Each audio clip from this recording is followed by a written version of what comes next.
We gather this hour to pause, to honour the Spirit and to accept ourselves as fragile humans, equally full of nobility and strength.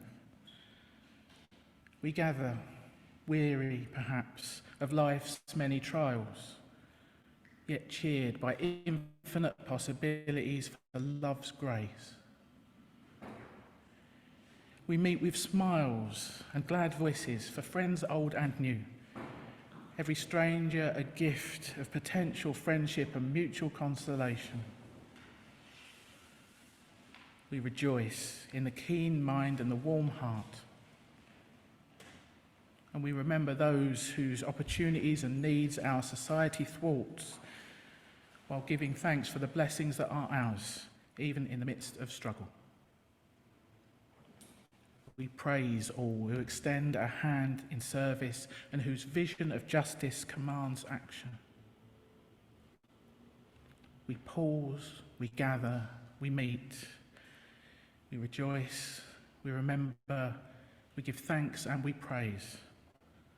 And we proclaim our community as we gather this morning to worship together once again. With these opening words by Bruce Southworth, welcome all who have gathered this morning for our Sunday service. Welcome to those who are here in person in the building in Notting Hill Gate. Welcome to everyone who's joining us via Zoom from far and wide. For anyone who doesn't know me, my name's James Blackall and I'm the minister here with Kensington Unitarians. Welcome, one and all. This morning's service is the first of two linked Sundays when we'll be exploring the theme of friendship. This week I'll get us started, I'll introduce the theme, and next week we'll hear further reflections from members of the congregation sharing their own perspectives on the topic. This morning we'll be considering the importance of cultivating and nurturing friendships, making and maintaining our connections with those people who will be our companions through all of life's ups and downs, while of course acknowledging that the path of true friendship doesn't always run smooth. And indeed, our most treasured connections may be cut short as life brings challenge, change, and loss our way. So with that in mind, let's take a moment before we go any further to get settled, get centred, to fully arrive, prepare our hearts to worship, because we make this hour sacred with our presence and intention. So let's take a breath or two. Let's consciously ground ourselves in the here and now.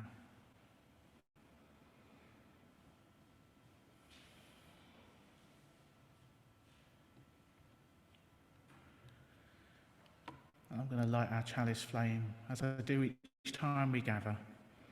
It's a simple ritual that connects us with Unitarians and Unitarian Universalists the world over, and it reminds us of the proudly progressive religious tradition of which this gathering is part.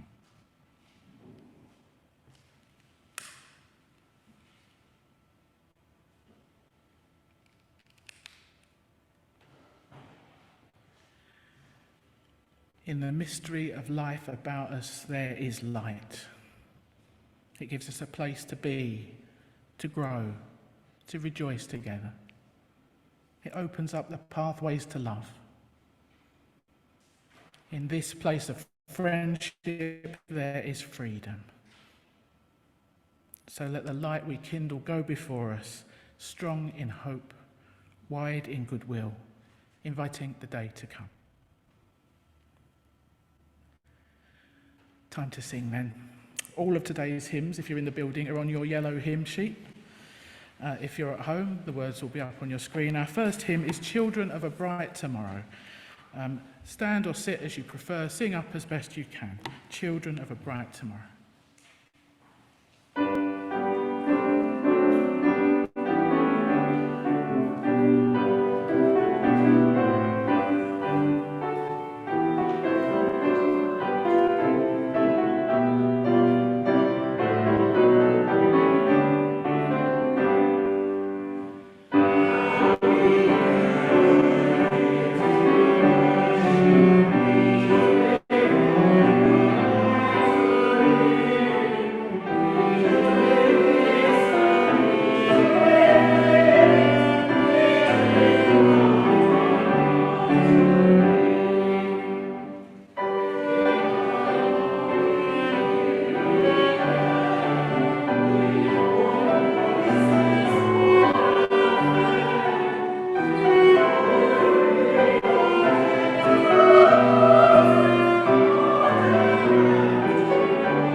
So let's take all those joys and concerns, both spoken and unspoken, into an extended time of prayer and reflection now.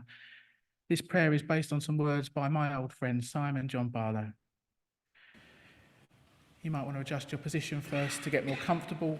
You might want to put down anything you don't need to be holding. Close your eyes, soften your gaze, look at the candle.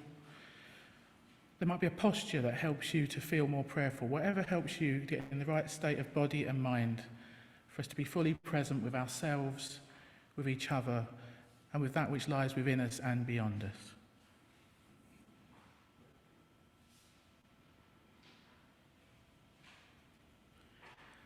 Spirit of life, God of all love, in whom we live and move and have our being, we turn our full attention to you, the light within and without, as we tune into the depths of life and the greater wisdom to which and through which we are all intimately connected.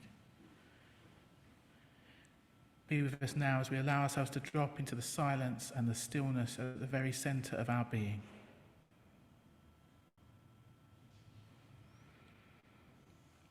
Source of all that is good and true and beautiful. Day by day we are renewed by your blessings as we seek your presence. Help us to allow your Spirit to flow freely through us with loving awareness of the present moment and hope for all our futures. Guide us that we may renew ourselves daily, opening to new beauty, uncovering greater courage, and seeking deeper truth. Let our shrine be a compassionate heart and our temple a wakeful mind. Grant us the wisdom to see beyond the limits that we set in our lives and to know that in God there is no boundary. May we realize the freedom to be ourselves, the compassion to be true companions to our friends, and the desire to live as the compassionate hearts of God here on earth, the embodiment of love in this interconnected web of all that is.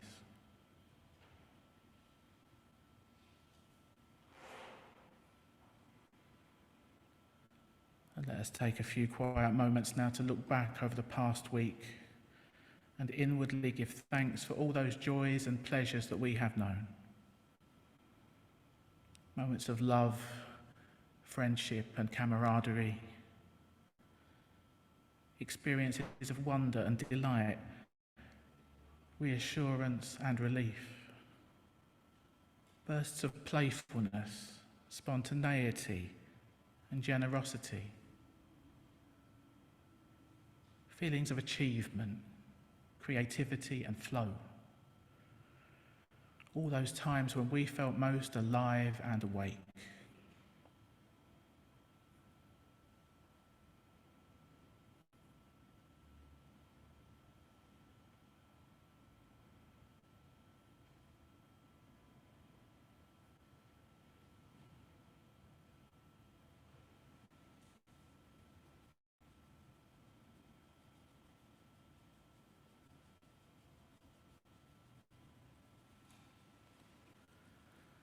And let us also take some time to ask for the consolation, forgiveness or guidance we may need as we acknowledge our sorrows and regrets.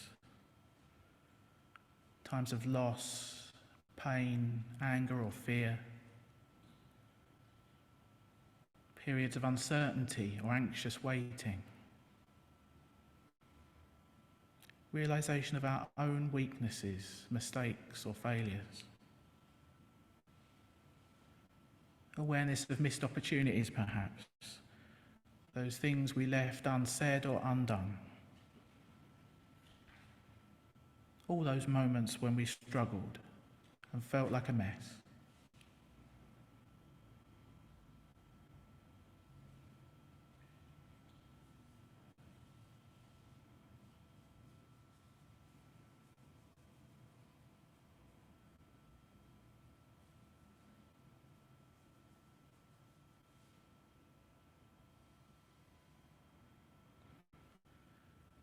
and expanding our circle of concern ever wider.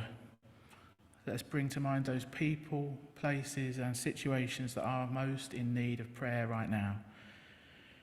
Perhaps friends or loved ones, those people who are closest to our heart.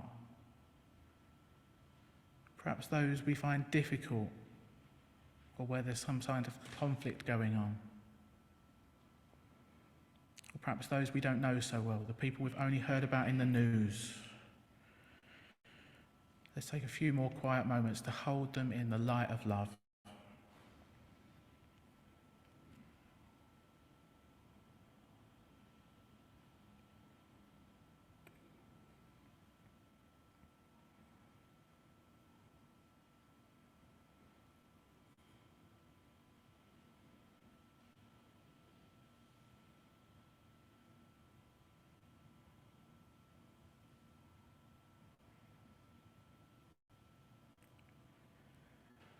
Spirit of life, God of all love, as this time of prayer draws to a close, we offer up our joys and our concerns, our hopes and our fears, our beauty and our brokenness, and we call on you for insight, healing and renewal. As we look forward now to the coming week, help us to live well each day and be our best selves, using our unique gifts in the service of love, justice and peace. Amen.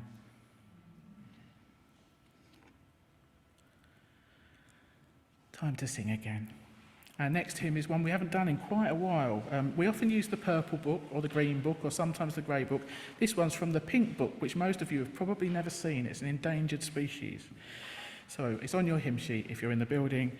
It's called Loving Friends Together. It's on the back of your hymn sheet. It's got a really simple tune with a verse and a chorus, but I'm going to ask Andrew to play the verse and the chorus through before we sing, and the words will be up on screen as usual. Loving Friends Together.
Do you want to be my friend? This reading is an excerpt from a Guardian article by Amy Sedgey on loneliness and making friends, published in 2018. When you are a child in the playground, it is pretty simple. But do you want to be my friend? Isn't a line you hear from adults. Teenage years are filled with friendships easily made, and some easily forgotten, when you are feeling keen, sociable, and energetic. Then there are engagements, marriage, relocation, career changes, families. Life comes calling with its multiple demands, and friendships evolve as a result. I have been happy to see my friends move through these huge life moments, but as much as I value my friendships, I have found myself lonely at times. Some friends are physically far away, while others are time poor, and with the best will in the world, it isn't simple to see each other as often as we would like. According to a recent study by the Red Cross, more than 9 million adults in the UK are often or always lonely. We are facing a loneliness epidemic. But making friends as an adult can be hard and takes time.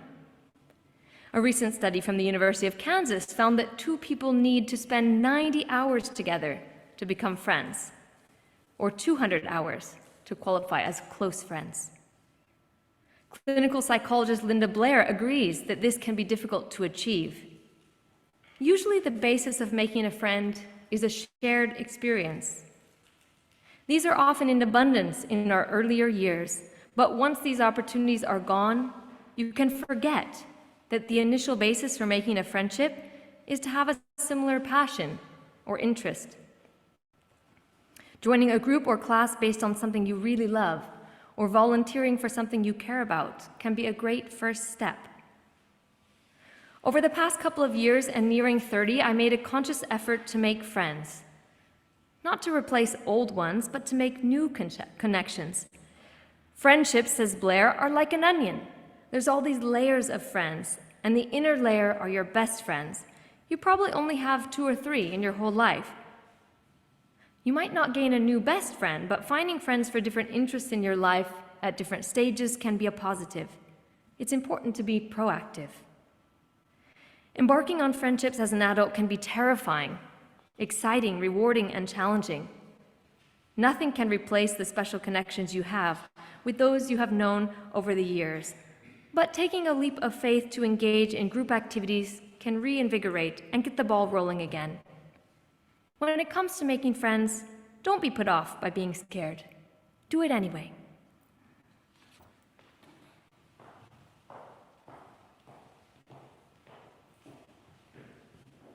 Thanks, Hannah. So we're moving into a time of meditation now. I'm going to share a poem that I only chanced across for the first time this week. It's by Martha Lee Weigelt, and it's titled After You Die. I found it very powerful. In a way, it speaks of what does and doesn't matter in friendship, what we do need to worry about and what we don't need to worry about when we make friends. If you're anything like me, you may find it brings to mind old friends who are no longer with us. The poem is quite a long poem.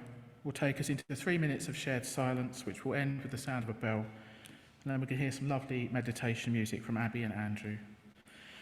So again, do what you need to do to get comfortable. You might want to make sure your feet are flat on the ground. If that helps to ground and steady you, you might want to close your eyes. And as I always say, the words are just an offering. Feel free to use this time to meditate in your own way.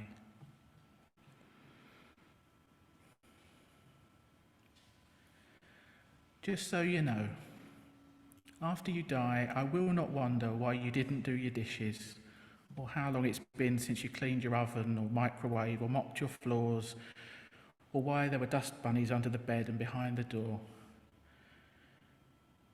After you're gone, I will not wonder how you could have allowed the piles of old mail to accumulate, or why you saved so many bits and pieces of this and that, or why you weren't more goal-orientated or well-organised, and why your refrigerator contained so many expired condiments.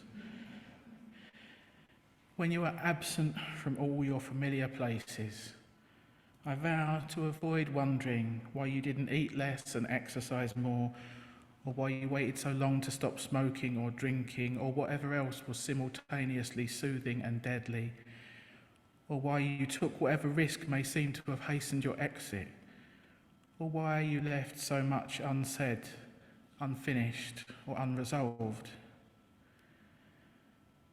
I will only wonder if you knew how much you mattered to me, just as you are, as you were, when we met in our temporary human disguises and laughed in the dressing room of the world at how funkily our skin suits fit at times.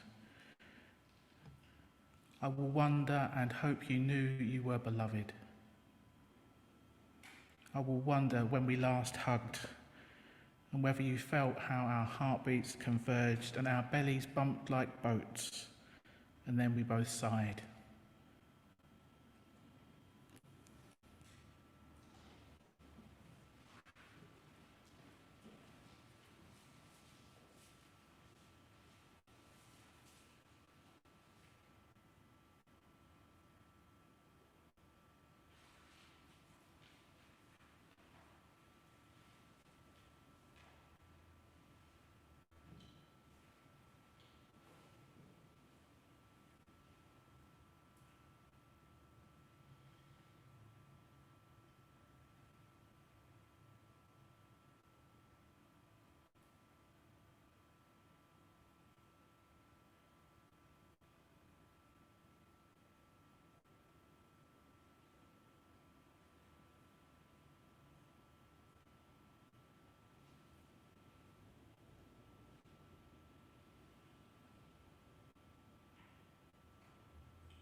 This is called On Friendship from the Prophet by Khalil Gibran.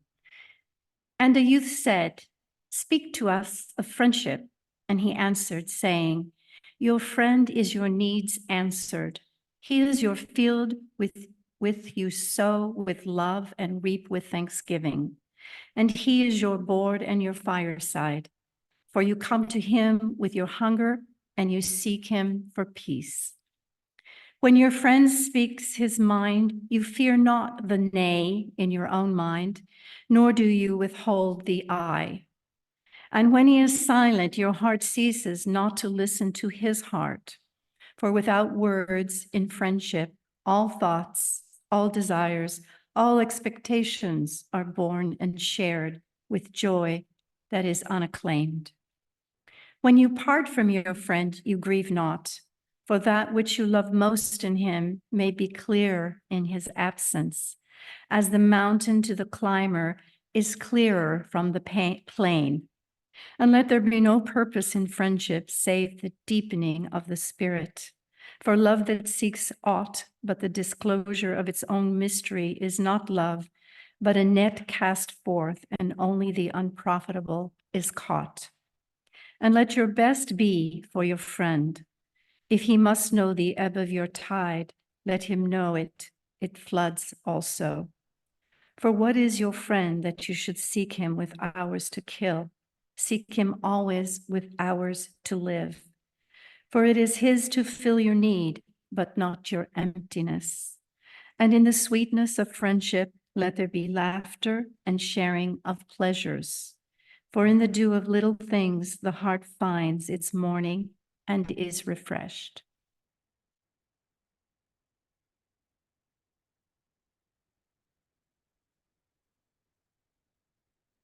Thanks, Julia. That was published 100 years ago. Oh, 101. Friendship, then. Friendship is one of those subjects that I am endlessly interested in pondering. One that I've probably got too much to say about, which is why this is part one of a two-part service. But next week, we'll be hearing other people's perspectives, not just mine. If you're at the church in person today, you may already have clocked that the picture on the front of your order of service is of Dave Myers and Cy King, otherwise known as the Hairy Bikers. Cultural note for anyone that hasn't met the Hairy Bikers before: they've been much loved TV cooks and presenting kind of food travelogue shows on the BBC for the last 20 years or so. Now, I know that many of you, like me, were sad, very sad to hear of the recent death of Dave Myers. The Sunday after the news broke, I lit a candle and I could see people nodding around the room that he meant something to them too. And I lit that candle not just for Dave and for his family, but for his friend Cy, the other hairy biker. It was clear to see that theirs was a great friendship, and that this would be a terrible loss to Cy. In the announcement of Dave's death, he had written, "My best friend is on a journey that for now I cannot follow. I will miss him every day and the bond and friendship that we shared over half a lifetime." Theirs was the sort of friendship we might dream of, decades spent traveling the world together and sharing all these great adventures, and then showing tender care to each other when times were hard. Over the last few years, I was ferrying Dave to and from chemotherapy appointments and cooking loads of meals for him to put in the freezer. 10 years ago, it was the other way around. I had a brain aneurysm and his marriage broke up in quick succession, and he took quite a while to bounce back from that. They were there for each other. And recently, after Dave's death, The Independent ran an article noting that their close and tender bond has been a touching depiction of a long-standing male friendship that is all too rarely seen on television. So reading these articles and watching the Hairy Bikers final series, Go West, the last episode comes out this Tuesday, it's been so poignant because it's clear that they both knew at the time of recording that series, it would probably be their last hurrah. He was only just fit enough to go on the journey.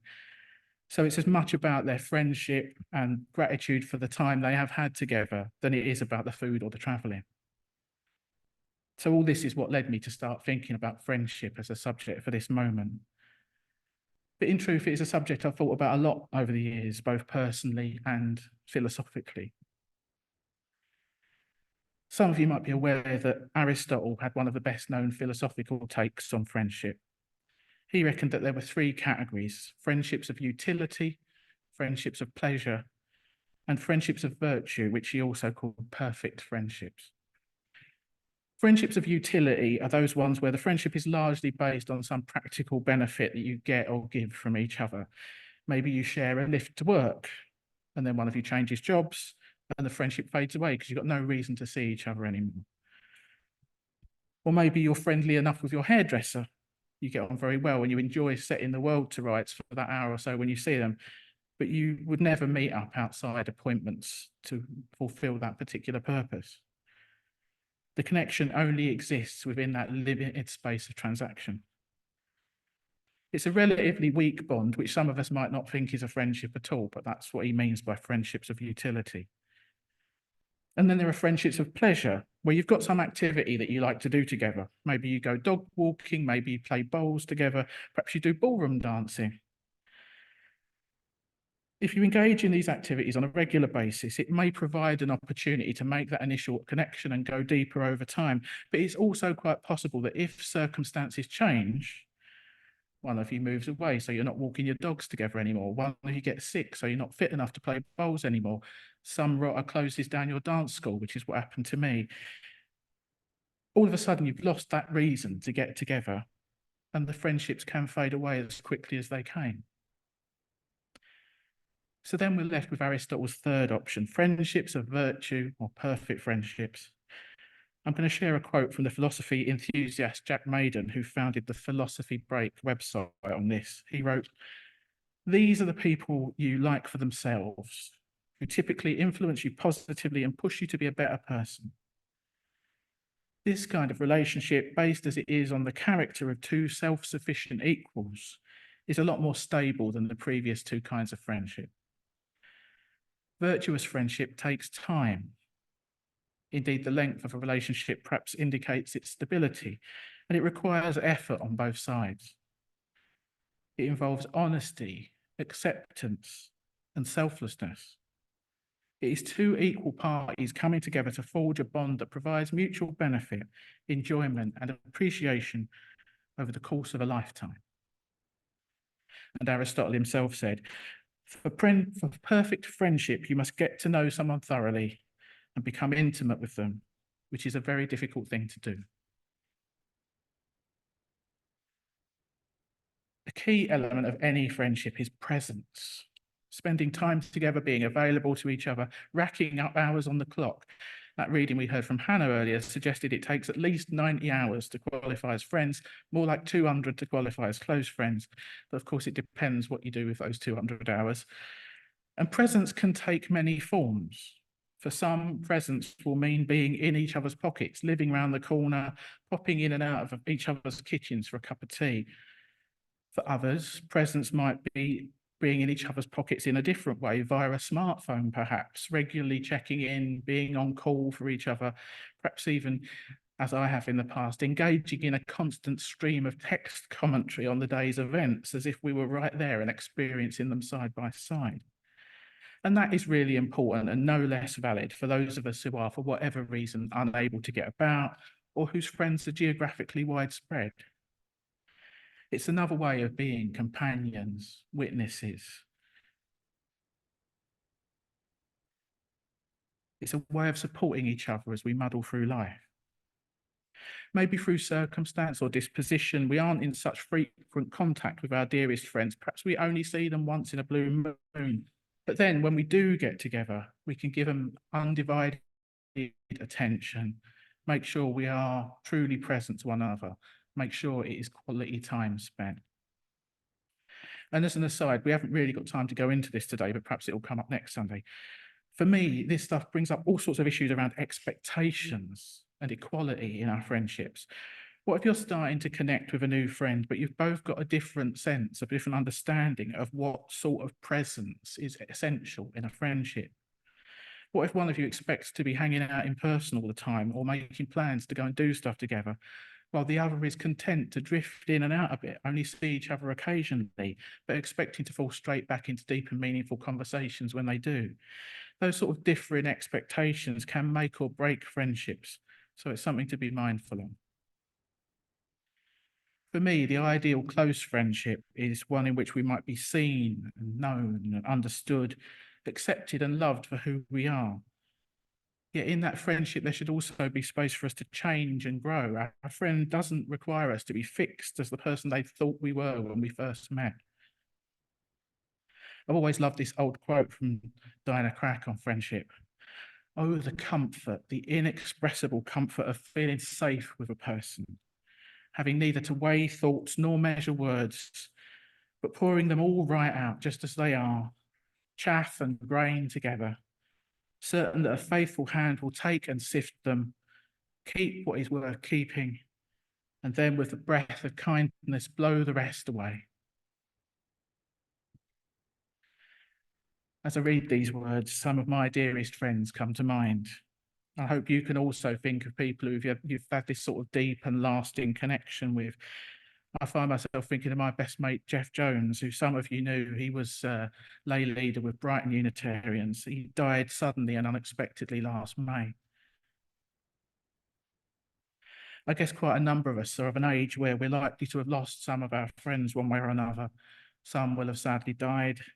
Some may have moved away and lost touch. Some we may have fallen out with.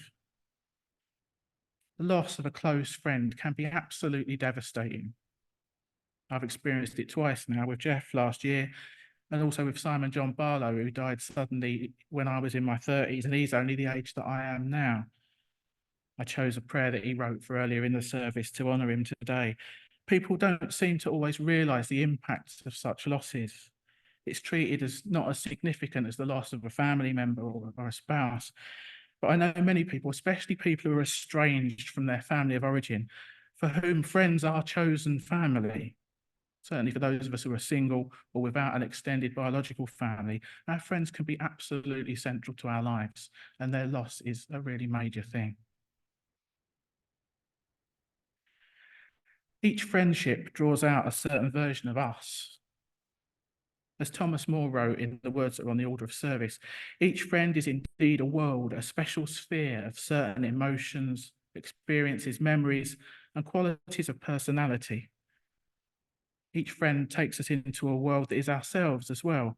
We are all made up of many worlds, and each friendship brings one or more of those worlds to life. And likewise, Henry Nouwen wrote, one friend may offer us affection, another may stimulate our minds, another may strengthen our souls. The more we are able to receive the different gifts our friends have to give us, the more able we will be to offer our own unique but limited gifts. Thus, friendships create a beautiful tapestry of love.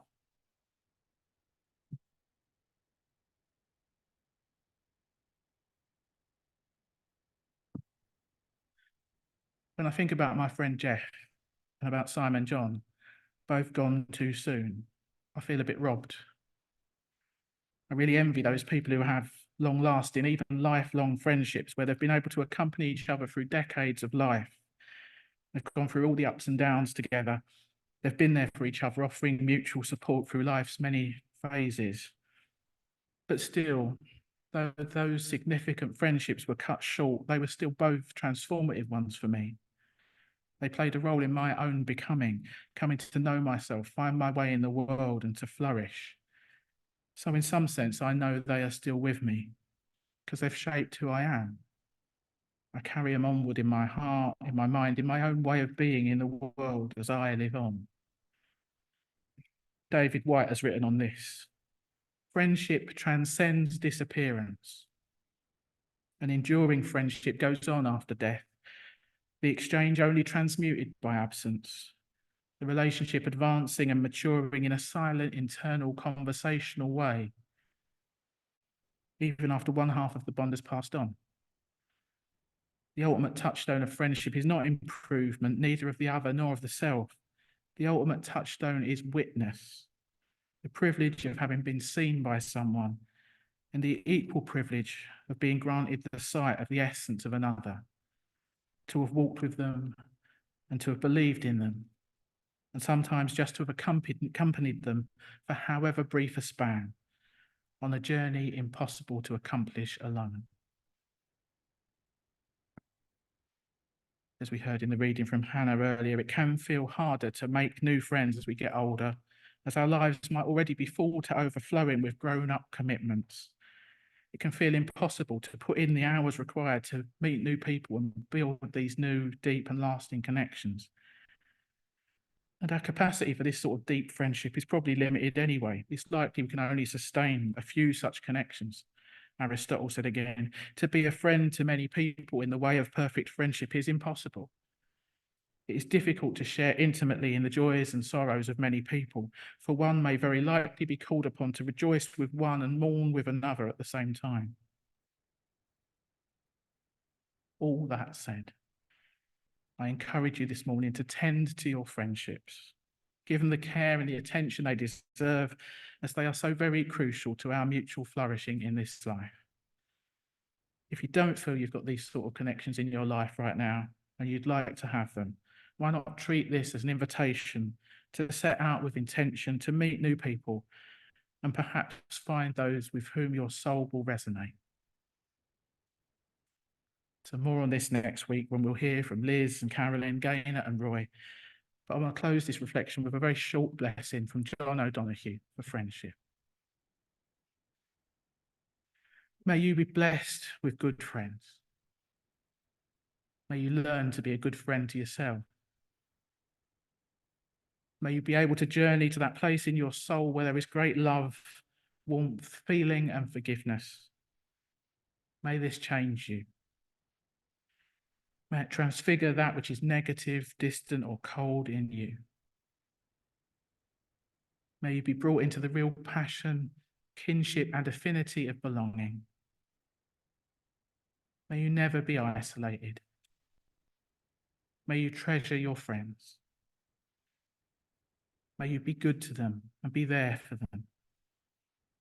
And may they bring you all the blessing, challenge, truth and light that you need for your journey. Amen.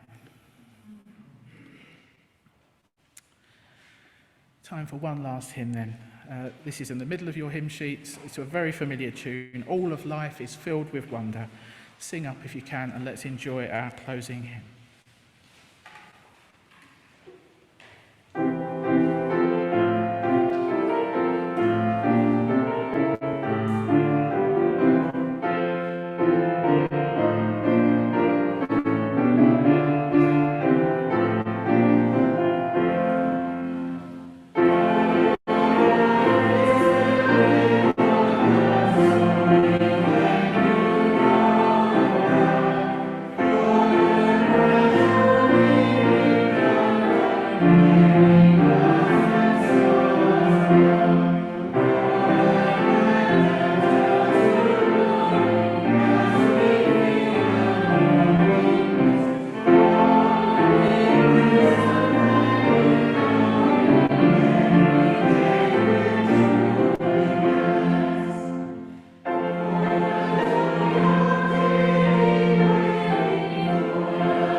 Just a few announcements then. Thanks to Ramona for tech hosting, thanks to Charlotte for co-hosting and welcoming everyone online, thanks to Abby and Andrew for playing the lovely music today, thanks to Hannah and Julia for reading and also for greeting and making the coffee today.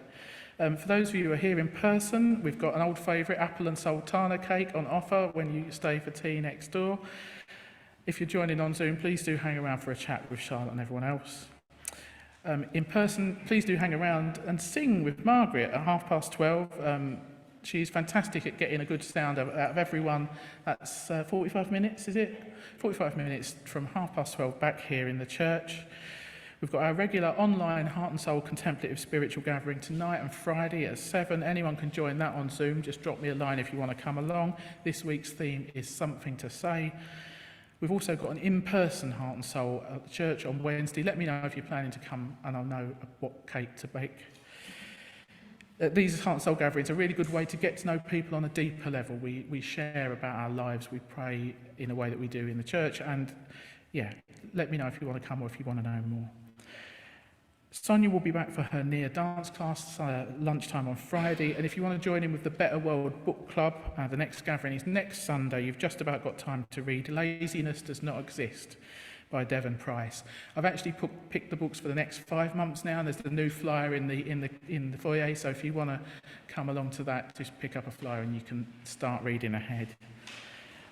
Date for your diaries. On the 14th of April, we're going to celebrate the 250th anniversary of the congregation. There'll be a special service co-led by me and Sarah, and Liz is looking for people to sign up and tell her what food they're going to bring for the lunch afterwards. Next Sunday, as I said, at 11 o'clock, back here for part 2 of the friendship service, and please be here. Abby, I'm sorry to spring this on you. Do you want to plug your fundraiser? I was going to ask, actually. Please. Hello. In a couple of weeks' time, I'm going to be going to Greece with a group called Wind Up Penguin, which is a volunteer group that makes basically children's theatre shows and then goes and plays them for kids in refugee camps and different sort of challenging life situations in lots of different countries.